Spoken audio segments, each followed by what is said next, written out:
Faly miarabantsika rehetra indray manaraka ny fandaharana ny Tanindrazanitra anarazana koa miaraka aminao. Androantsika dia resaka mahakasika ny hoe misy fiantraikany ny paozinao. Ie, satria tsika tanora samy manana ny fomba fiakanjo, ny fomba fanehoany maha izy anazy dia nefa ny misy fiantraikany daholo izay, mety hisy fiantraikany tsara, misy fiantraikany ratsy. Arak'izay hoe paozy izay dia hoe fanehoana maha hainao anao, samy manana style zany raha ohatra ka hoe izay ilay izy. Dia nefa ny rehefa be style loatrany dia malahelo milaza aminao fa tsy maintsy hisy fiantraikany ratsy izay amin'ny fiainanao. Ie, satria rehefa mitady ho jerena, mitady ho hita foana, mitady ho anintona regaran'olona foana ianao dia tsy maintsy ho tafalatsaka anatina fandrika anao mihoatra foana. Indraindray nefa ny mety tsy ho takatra intsony ilay mihoatra, indraindray mety tsy ho takatra intsony ilay kiraro mifanaraka amin'ilay akanjo, indraindray mety tsy takatra intsony ilay poketra ohatra ny lasa lafo be, indraindray mety tsy takatra intsony ilay solomaso ohatra satria ity marika ity tsy mbola ao anatin'ny budget anao dia lasa hitarika anao anaonao foana izany.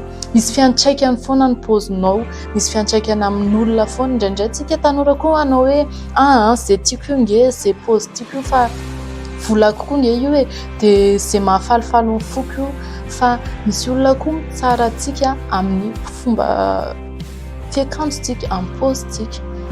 Ie, na antsika ary nge mitsara olona amin'ny paozin'olona e, tsy afaka nandahan'izany. Fa anjarantsika no misafidy hoe zavy anao paozy montina amin'le fahefa-mividiko, sa ve za andeha hanakatra paozy tsy montina amina fahefa-mividy tsy takatra. Na raha miditra amin'izay ianao dia tsy maintsy hiditra anatina fitsangatsangana, fivarotan-tena, fiarahana amin'olona tsy tianao akory izay ahatonga anao hamotika ny hoavinao. Ie, satria tsy vitantsika tanora, misy zavatra mbola tsy afaka hidirantsika tanora, misy zavatra mbola tsy fotoana ananantsika an'izany, misy zavatra koa zavatra superficiel, misy hoe tsy maintsy manana an'izay kiraro izay ve ianao, tsy maintsy manana an'izay akanjo izay ve ianao, tsy maintsy manana an'iny telefôny iny ve ianao. Sao dia tsy izay aloha ny ilainao izao, sao dia hoe tokony mianatra aloha, sao dia hoe tokony mifantoka amin'ny asanao aloha ianao, sao dia hoe tokony hoe mifantoka amin'ny Jesosy aloha ianao. Misy fiantraikany foana amin'ny paozinao, fa mitandrema amin'ny paozinao teny izao. Rehefa mitaditady ianao andeha hitady zavatra mihoatra, anara-damôdy be loatra, misy zavatra mbola tianao ananana, mbola tianao ananana foana, mety hanimbanao izay, ary tena hanimbanao izay, tena azo antoka hoe hanimbanao.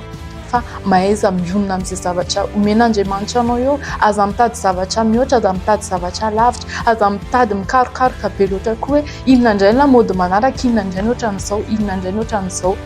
Fa ny androany, ny eo aloha atao, ny eo aloha hifaliana e, dia izay anananao indray hatsaraina, ataovy ny zavatra rehetra ho voninahitr'Andriamanitra, ho izy ny tenin'Andriamanitra. Hanampy be anao izay raha ohatra ka ho aplikenao eo amin'ny fiainanao dia analanao anatina fandrika maro izay mety hamotika amin'ny fiainanao. Mankasitraka anao nanaraka amin'ny fandaharana hatramin'ny farany. Joanna Razanakoto miaraka taminao teto. Manasa anao hatrany hanaraka ny MC TV dia tahiny Jesosy.